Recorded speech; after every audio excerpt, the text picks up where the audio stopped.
Is there more information about the birth of Jesus that is not contained in the Bible?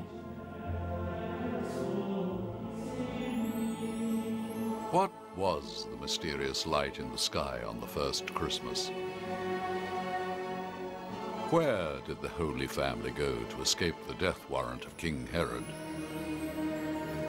Are there special places where people are still touched by the incredible power of the Holy Family?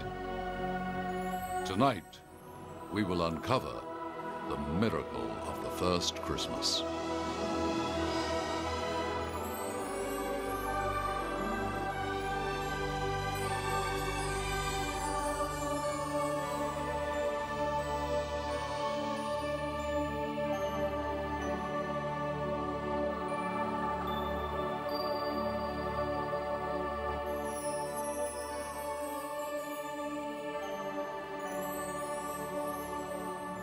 We all know the story of Christmas. The mysteries of the first Christmas are buried under layers of sand, hidden in unknown caves, encrypted in old papyrus and leather texts. We have bits and pieces of a puzzle that we've put together to bring you an amazing new look at a story you only thought you knew. In order to understand the story of Christmas, it is important to imagine life 2,000 years ago. The world was very simple. These are the ruins of an ancient town, small by today's standards, with perhaps 200 to 300 residents. The people of these small villages filled their days with the tasks of daily life. Science, as we know it, did not exist.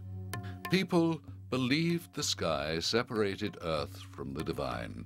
If something rose, it went to heaven. If something fell, it came from heaven. Illness and disease could be attributed to divine punishment. People were religious. They believed in miracles, acts of God, and magic, the works of Satan. The Romans were in charge of their lives. They hoped that a Messiah who would appear in their lifetime would change their existence.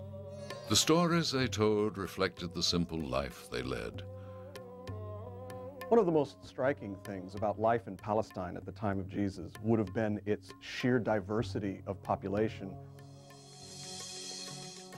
Many people sometimes think that there was an entity known as simply the Jews at the time of Jesus. There was no such thing as the Jews. There was anything from apocalyptic, zealous sects who were very anxious about the end times, all the way to a much more calm and institutionalized form of religion associated with the temple in Jerusalem. It's often been suggested that the time of Palestine and the time of Jesus was a time when people were ready for a Messiah. It was a source of hope that the present conditions that they were living in would come to an end. We have to remember, Roman occupation was a brutal affair, and religion served to buttress their power and served to promote their dominance over the populations that they had conquered. The reason this was such perfect timing for a Messiah to be born, or Jesus or anyone else for that matter, was that for the first time, the terrible Roman civil wars of the previous century had ended in a wonderful, blissful peace. There was also a common universal language across the whole Mediterranean basin. It was common commercial Greek. This is one of the reasons that the faith born with that baby in Bethlehem would be able to hurdle national and international barriers so successfully. In order to understand the story of Christmas, it is important to imagine the Miraculous birth of Jesus and the miracles he performed in his early life. The subject of miracles, of course, is a very controversial one because we live in a very rational and scientific age. And so we're fascinated with the idea that people routinely thought that non-rational things occurred, that unexplainable things occurred. And yet, from the sources that we have, it's clear that that was a common idea at the time of Jesus. I've heard people tell me that they've seen angels and that their young grandsons have seen angels. After someone has departed, they refer to seeing the angel with grandma, you know, and I've never seen it myself, but I have to believe people when they say that. Very often you hear that expression, who says the age of miracles is past? You know, we hear of all kinds of mysterious things taking place in the present day yet. Patients who are terminally ill and there's no hope for them, bouncing back from the very jaws of death to perfect health. It happens.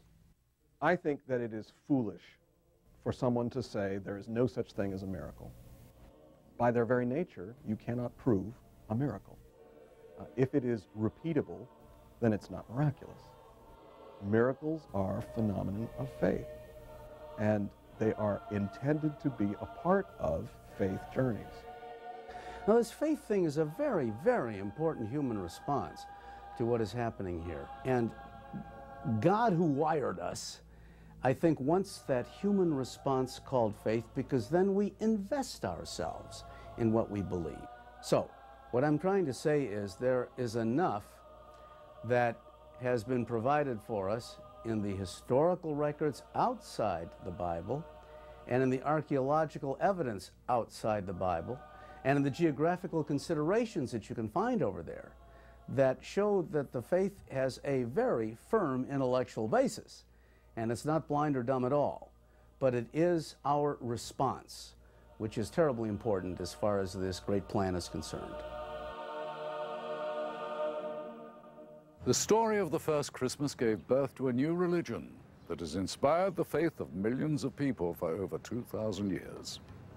The story of the first Christmas begins in Nazareth, home of Mary and Joseph, two ordinary people chosen to partake in an extraordinary event. They were given a special task. Mary to bear the child who would be the Son of God, and Joseph to be the protector of Mary and Jesus, and in that sense being elevated to a kind of special status that goes along with their special role. I would think they did have a closeness to God. Their faith was the center of their lives. As was the custom of that time, a woman had to be a virgin when she married. Joseph thought he found the perfect woman to be his wife in the young woman Mary. She came from a religious family and was a virgin. Here in the Church of the Annunciation, people travel from all over the globe to honor the first miracle of Christmas. Now, certainly there are miracles of miraculous dimension that are attached to various episodes in the Nativity.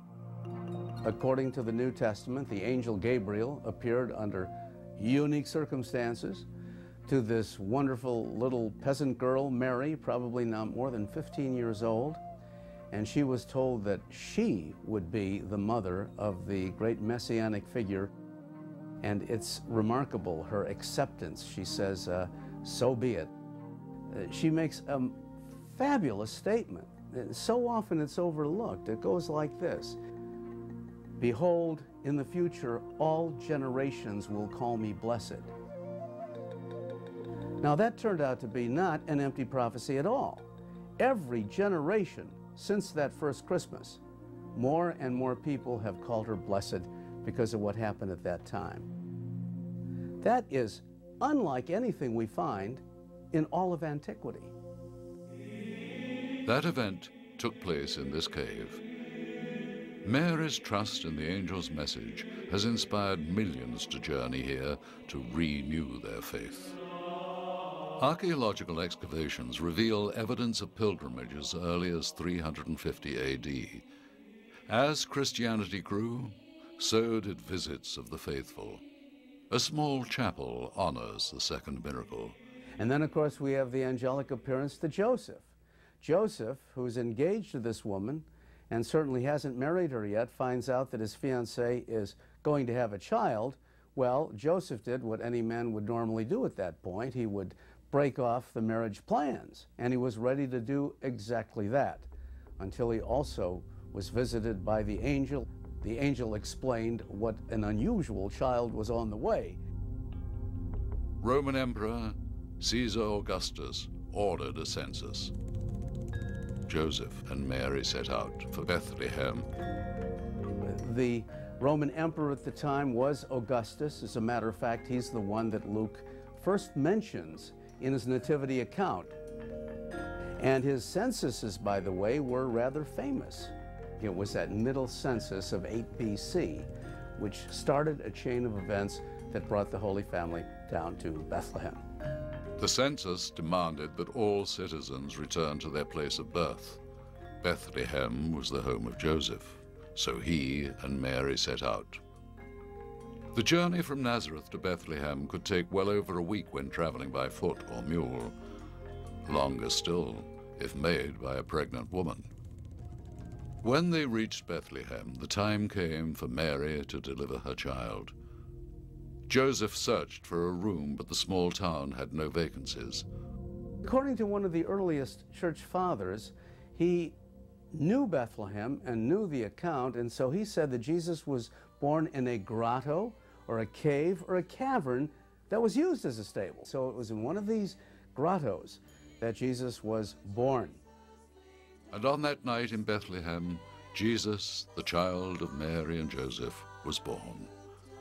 The main miracle of the whole thing, of course, is that Jesus became a human, that God enters the human condition, which really bursts all the bounds of logic and reason, which is what a miracle often does. This was God's crossing the great divide between the divine and the human and taking on the form of a little baby. And that baby would grow up to suffer, die, and rise again according to Christian theology in order that we could all be made his brothers and sisters, his fellow children of God.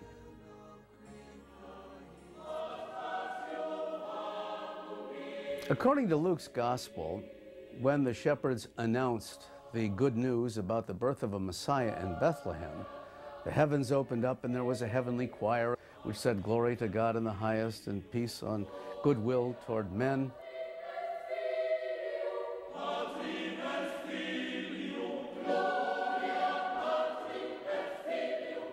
In 330, Queen Helena, mother of Emperor Constantine, ordered the first church of the Nativity to be built. The original church was destroyed. What remains today is a structure from 529. In the Church of the Nativity, hundreds of thousands of people visit the birthplace of Jesus. Their pilgrimage is a testimony to the enduring and miraculous power of the first Christmas. As they walk through the narrow passageways and visit the altar, they relive the glorious spirit of the moment of Jesus' birth. A birth which would initiate a series of events that would change the world forever. The legend of the Milk Grotto has inspired couples throughout the world to seek its incredible powder with extraordinary results. Brother Lawrence Bodie relates the significance of this site. Yes, according to the tradition, the Holy Family was in this place when Mary was giving milk to the baby. One day, a drop of her milk fell and turned the grotto into Mary's milk. Inside, the grotto is pure white. And with this powder, men and women with maternal problems, they come here and ask for the powder. And each day they mix it with milk or water and they drink it together. And then they ask to be healed so that they can have a family. And in the last 4 years, we've heard of over 50 women who have been healed with this devotion. These are some of the pictures of the babies that have been born out of this devotion.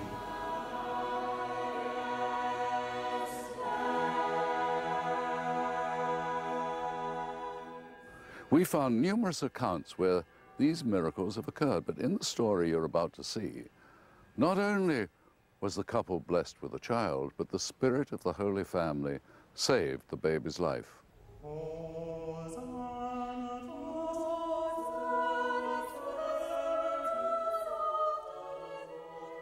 Sarah and her husband wanted to have a large family. For many years, they tried unsuccessfully to have a child. Sarah became depressed.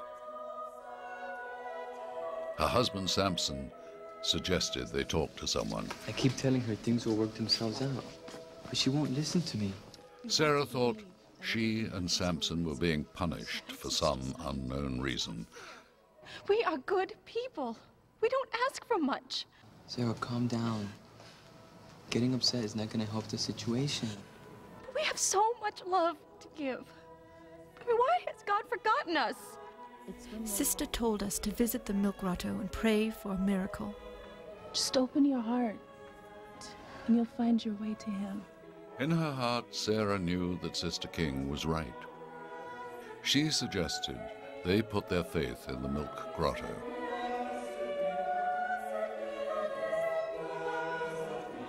We returned home and drank the sacred powder. Finally, their prayers were answered. Our son is living proof of the miraculous power of the milk grotto. But when the child was only a few months old, tragedy struck. Sister King approached the couple, who were visibly shaken. The baby, he's sick. Oh no, what's wrong? Sister listened as they recounted their story. He wouldn't stop crying, and he wouldn't eat. One evening, Sarah went to check on the baby, only to find that the child was not breathing. Samson! Quickly come here! There's something wrong with the baby! Samson! What's the matter, Sarah? The baby, he's not breathing. Oh my God. Oh, no. She and Samson rushed their child to the hospital. He's not breathing. Oh my goodness, that must have been horrible for you. The child's diagnosis was not good. They were able to. He had a brain tumor. He can breathe again, but when they examined him. Even if the operation was successful, the boy would have severe brain damage. The parents were devastated. And they don't give him much of a chance. Sister King tried to keep the couple from losing their faith.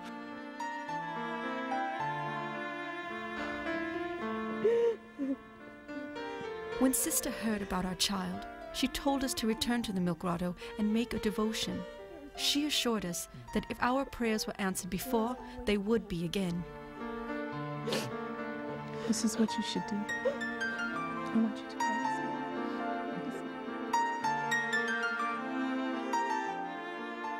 Sister King told them to write the baby's name on a slip of paper and place it on a special altar whenever they visited the church. We prayed every day in our church, asking for the power of the milk grotto to help our child. The couple followed the sister's advice.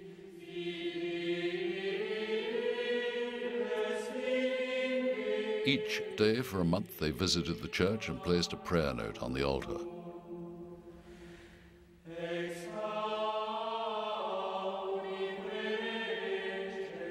Sarah lit a candle and prayed for the Holy Family to give her strength.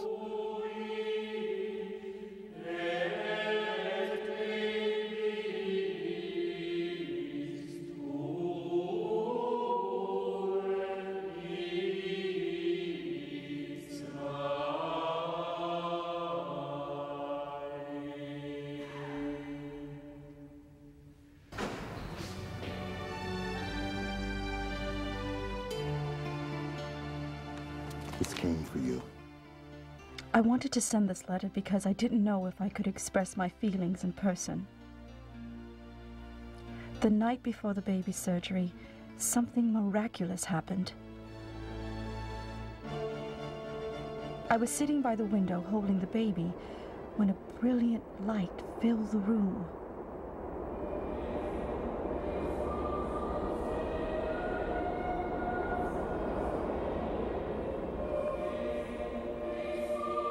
First, the light shone on me, then it fell on my baby's face.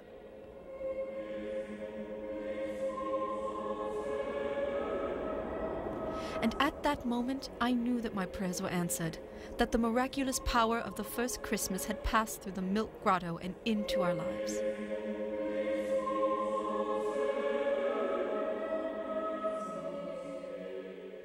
Sure enough, when we took the baby to the hospital, the doctors were baffled. Our baby was completely cured. I'm giving the money we would have used for the operation to the church. I know you will do something good with it. We were finally at last a happy, healthy family. I will never doubt the power of faith.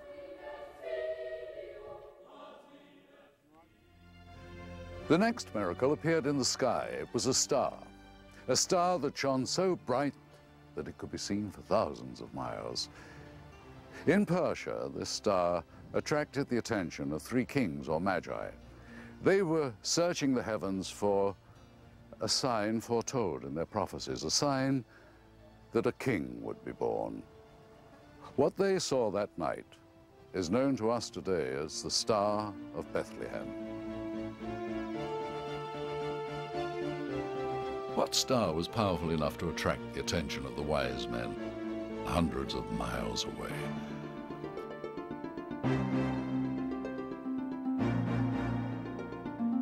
We turn to the Griffith Observatory in Los Angeles to find the answers.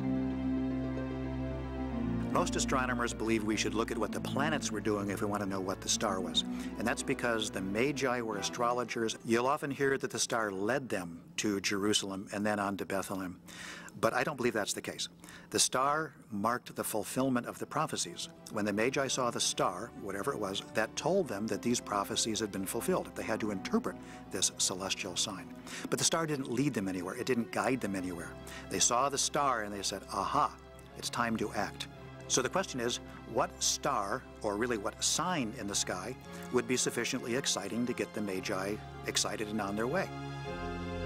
People have long speculated on just what caused the appearance of a bright, moving star. Perhaps it was a supernova or a comet. Well, ancient records kept by Chinese astronomers show no record of an exploding star at the time of Jesus' birth. And the Magi would have taken a comet as a sign of some impending disaster, not the birth of a savior. Modern astronomers are left with only one conclusion. To identify the star that the Magi saw, we have to look at the sky as the Magi would have seen it. So if you'll tell me when Jesus was born, I can crank up the desktop computer and see what the sky was like. If you were standing in Persia looking at the Star of Bethlehem, what you probably would have seen is a conjunction of planets. That's one planet passing another, 2 planets very close together. If Moseley is correct, this is probably what the Magi saw, 2 planets that looked like a single bright star moving across the night sky. Now, I don't believe in astrology, but the Magi did. And according to the astrology of the ancient Near East, Jupiter, being the bright and largest planet, was called the king's planet. And the ringed planet Saturn was called the shield or defender of Palestine. And so now you translate. Jupiter almost hits Saturn. A king is coming to Palestine. But if the Magi were astrologers, shouldn't we turn to astrology for the answers? Astrologer Jean Avery provides more insight on the Star of Bethlehem. So I don't think Saturn would have been part, in my estimation, would not have been part of the Star of Bethlehem. Could astrology provide the answer as to what planets would set the Magi on their course to Bethlehem? So if the Magi were in Persia looking up at the night sky, they might have seen this brilliance of the conjunction of Venus and Jupiter, which would have produced a very bright light, and it would have captured their attention, of course. Each planet has a description. As an example, Jupiter is the planet that describes religion or philosophy or humor or this curiosity about the workings of the universe, the awe at the workings of the universe. And Venus, in my mind, in its highest connotation, describes social justice. But was it a conjunction of planets? A conjunction in astrology is exactly the same thing as a conjunction in astronomy. It's just that we ascribe a meaning to that conjunction.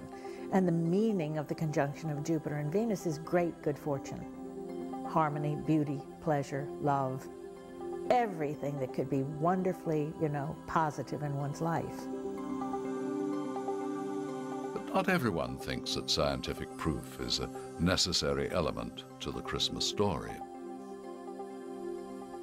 The attempt to find some kind of astronomical event at about the right time, I think, misses the point. Whenever we try to say that a miracle is explained by some coincidence, it's not miraculous if it was just a coincidental Halley's Comet or something like that. The point of the story is this was a miracle, not that it was an accidental astronomical phenomenon.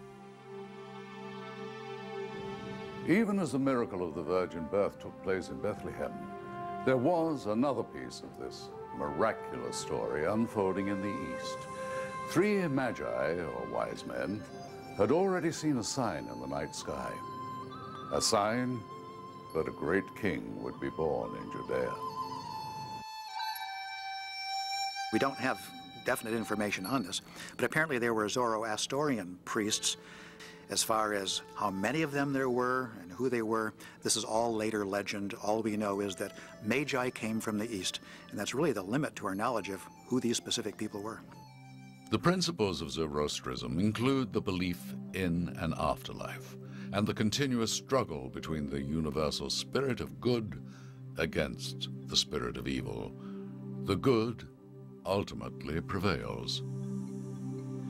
The Magi are really very well known as a fraternity, as a caste of very wise men. Now, they were the medical experts, the lawyers, they were religious historians, they were astronomers, astrologers, they were walking universities. And they're very well known both in Babylonia and Persia.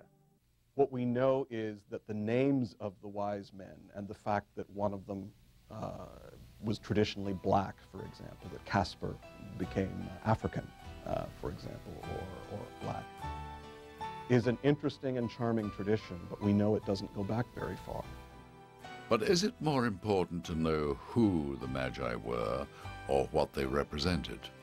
The 3 wise men, I think, represent a number of different aspects of the story that Matthew wants to emphasize.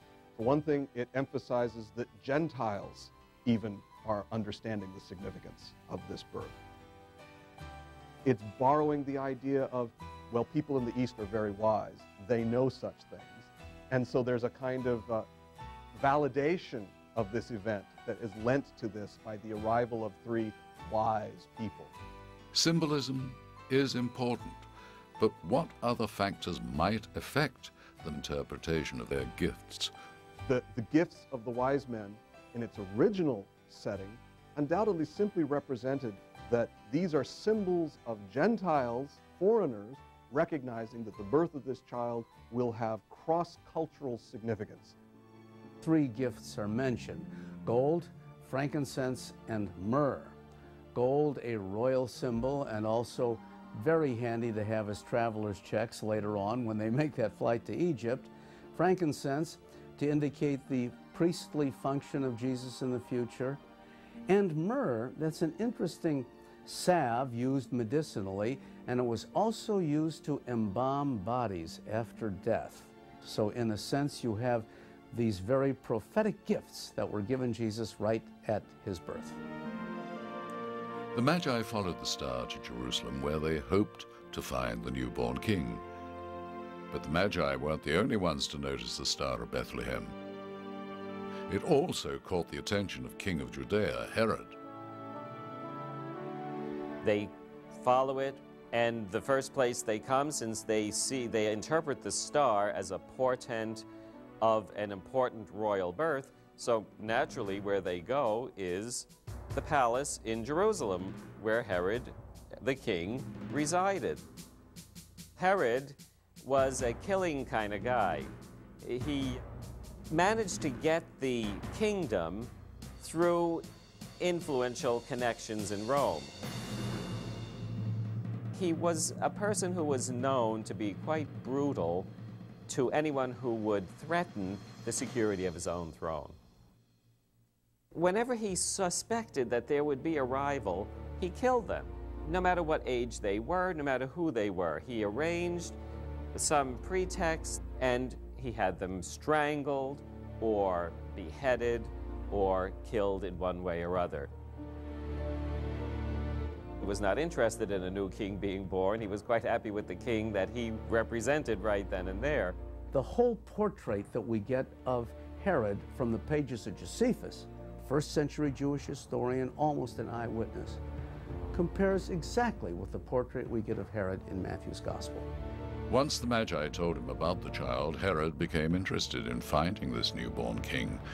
Using the Magi as his unknowing agents, Herod sent them to search for the new Messiah in Bethlehem and report back.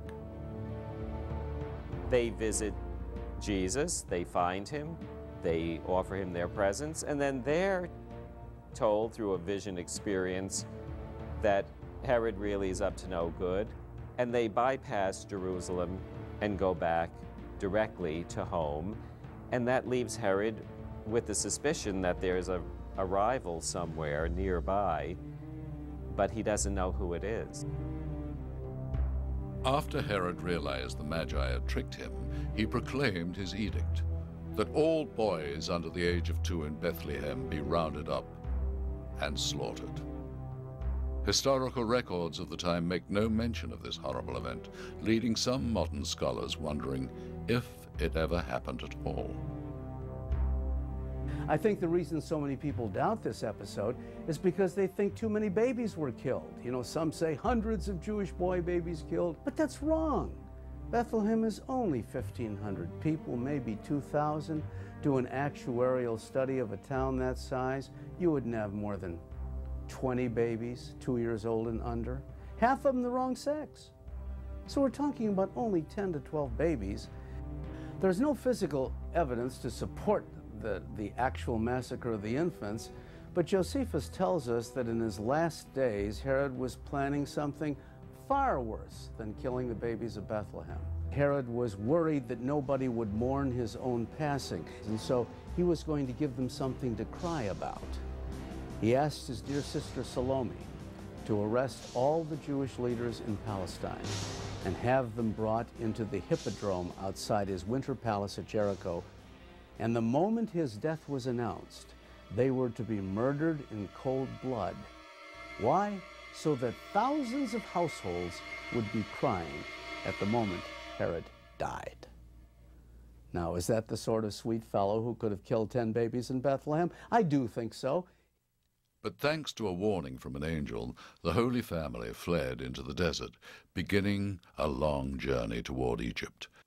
Well, they could have put 2 and 2 together quite easily and then figured it would be the best thing to go. And then the vision experience, according to the Gospel of Matthew, that Joseph has, confirms that, where he senses a communication from God through an angel to get out of town because Herod is about to, the axe is about to fall.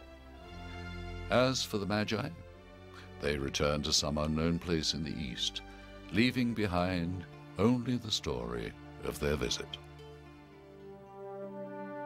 Is there any proof that the Magi existed? We have unearthed some remarkable evidence that could prove they did. Modern astronomy can prove how the heavens appeared when the Magi first looked up and saw the Star of Bethlehem. But what about the wise men themselves? Does their story end with a visit to the infant Jesus, or is there more to learn about them? There was a good deal of debate among our own experts about who the Magi were, and if the 3 kings known as Gaspar, Balthazar, and Melchior even existed at all.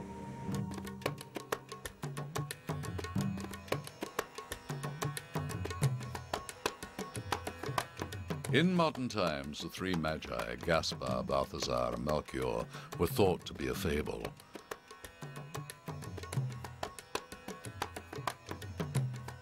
Scholars believed that their names and legendary kingdoms were nothing more than stories of fiction written after the Bible.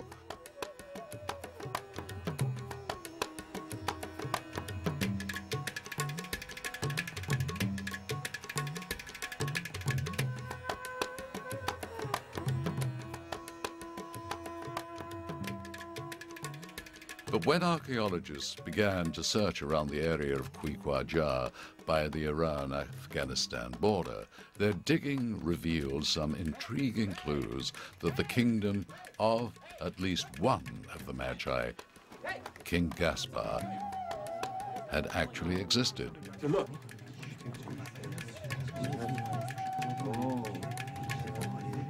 The discovery of a large cache of ancient coins was remarkable. But their real value lay in an inscription on the backside. It was made in Harwadia, in the kingdom of His Highness King Gaspar. From the three Magi?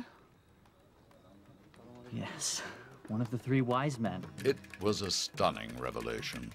The discovery of the coins from Gaspar's kingdom was the first hard evidence that these legendary kings actually existed.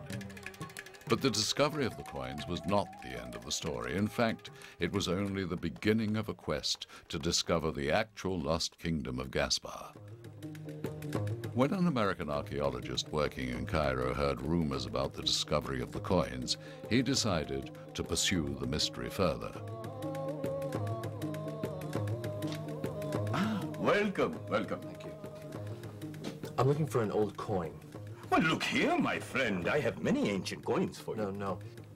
I'm looking for a very rare coin. About this big, with the face of the king of Harawachia printed on one side. Perhaps some of the coins from the dig in Quiquajar had not made it to the museum. If so, the antiquities markets in downtown Cairo was just the place to find out. Anya? Perhaps you would care to buy. How much? For you, 300. 2. Done.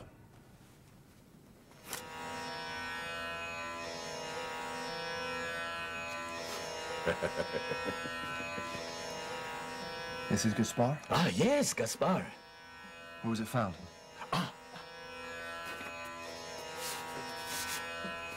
It was found here, at Quiquajar, near the dried Lake Hamun. The archaeologist's search paid off. He had found the coin and now had the keys he needed to begin his search. The archaeologist assembled a team and headed to a site at Quiquajar near the Iran-Afghanistan border in search of the ruins of the lost castle of the man on the coin, King Gaspar.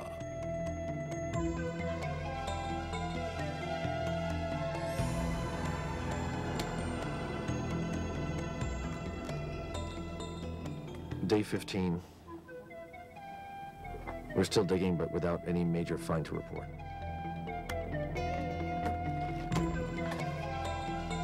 After weeks of digging without success, it looked as if the stories of a lost castle might be a fable after all.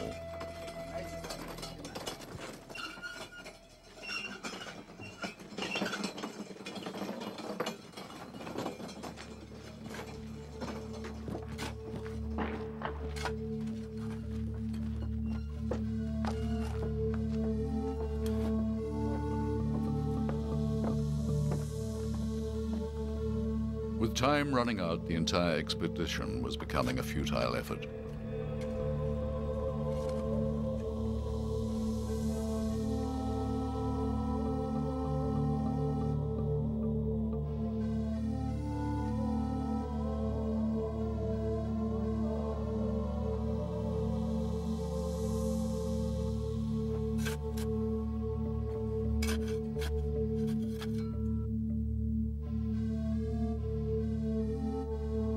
Hassan, Amar, come here.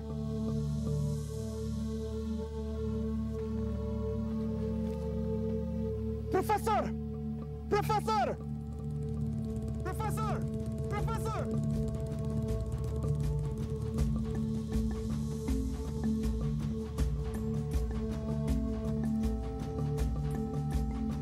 The professor rushed up the hill as the workers began to uncover the edge of something big.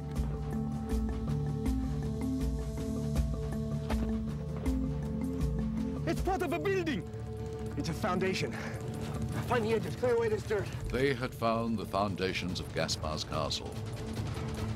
We found it, Professor, we found it! If the coins had not already shown that the Magi were real, now there was concrete proof. Yes, we did. Yes, we did.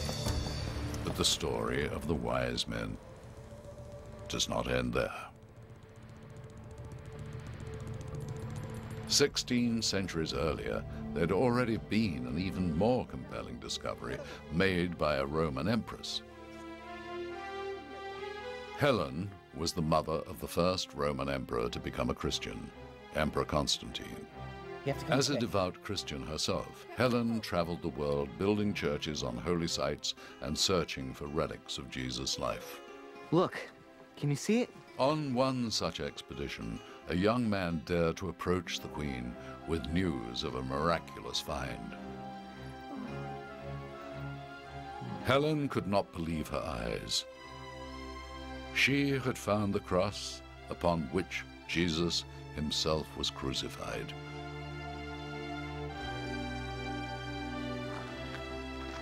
News of Empress Helen's find quickly spread around the world, until it reached a king in Persia who felt compelled to unite such a powerful relic of Jesus' death with one that his country had possessed for 300 years.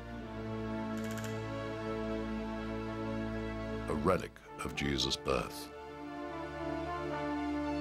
I have been sent by the King of Persia to give you an extraordinary gift.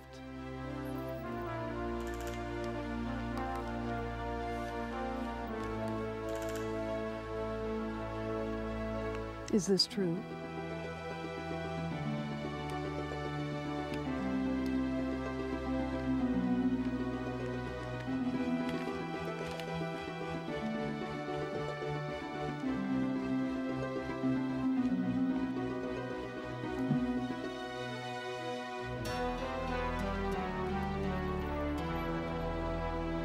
The remains of the three Magi.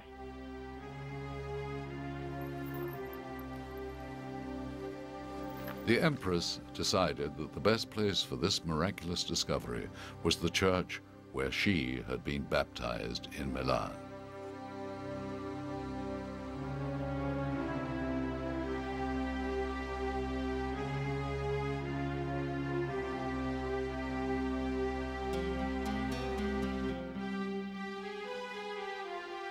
Helen made the long journey from Judea to deliver the chest to her grateful church, where it was carefully preserved and safely placed in its treasury alongside other riches. Your gift will be treasured.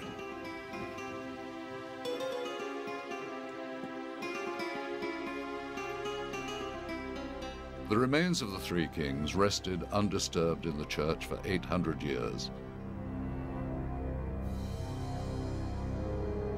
until an ambitious Germanic warlord, Frederick Barbarossa, invaded Italy. Stop! Oh, no! Move! No! Conquering Milan in 1162, Barbarossa's army ransacked the church and plundered its treasures. Stop! For the love of your immortal soul! Ignoring the pleas of the clergy, the soldiers began pillaging the church's treasures.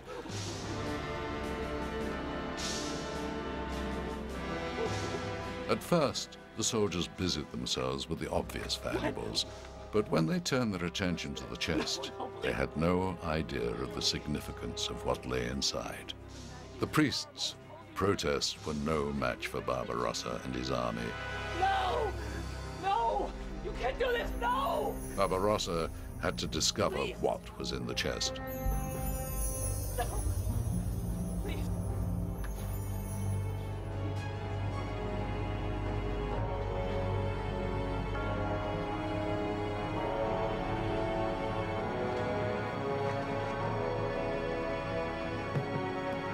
Take it away and feed him to the dogs.